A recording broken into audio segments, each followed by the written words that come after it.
Inspector শাখাও থেকে আমার চন্দন কাঠের ট্রাকটা ছাড়ছে। না, আমরা সিলিন্ডার নিয়ে পড়ে দিয়েছি। গ্যাসের সিলিন্ডার নিয়ে কি হয়েছে? আপনি কি জানেন না গ্যাসের সিলিন্ডার যে দর তো সিন্ডিকেট চলতেছে, দেখেন শিবালিয়া গ্যাস আছে। তুমি এই জায়গায় কেন? অন্য করে নিতে চাইছিলাম রে, যা দেখি তোলাই নাই গ্যাস, এখন আমার গ্যাস লাগবে। গ্যাস লাগবে, আচ্ছা তুমি যাও, আমি গ্যাসের ব্যবস্থা করতেছি, যাও। এই চল দিয়ে গ্যাস নিয়ে একটা সিন্ডিকেট করে।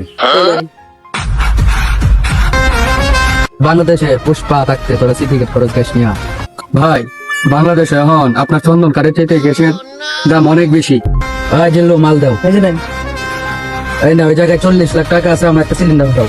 ভাই 40 টাকা কাম হইতো না ভাই, বাজার অনেক বাড়তি, একটা সিলিন্ডারের দাম ভাই 1 কোটি টাকা। ভাই জিল্লু আমার হকি স্টিক দাও। বুঝছি, ওরা সহজ ভাবে দিব না, পুষ্পার সাথে সিন্ডিকেট করে। তুই চোখে হাত দাও, ওই জায়গায় কি হইব দেখলে তুমি ভয় পাই যাবা। ভাই তোমার ভাবির গ্যাস শেষ হয়ে গেছে, যদি একটা গ্যাস আমার না দেয় তাহলে পুষ্পাগিরি শেষ। জানোই তো পুষ্পা কারোর সামনে ঝুঁকে না, কিন্তু বইয়ের সামনে তো ঝুঁকতে হয়। একটা গ্যাস আমার লাগবে ভাই, বাকি 60 লাখ টাকা আমি কিস্তিতে দিয়ে দেবো ভাই। তাও ভাই অনুরোধ, আমাকে গ্যাস দাও। ভাই গ্যাস আপনার দিয়ে দিব, সমস্যা নাই, কিন্তু ভাই যে আপনার টাকা 60 লাখ এটি কিন্তু ভাই কিস্তিতে দিয়ে দিতে হবে। ভাই উপকার করলি ভাই, তোমার টাকা আমি দিয়ে দেবো ভাই। পুষ্পা কত দিয়ে কত রাখে না। ভাই গ্যাসটা দিয়ে দিই। হ্যাঁ জিল্লু, বোতলটা লো।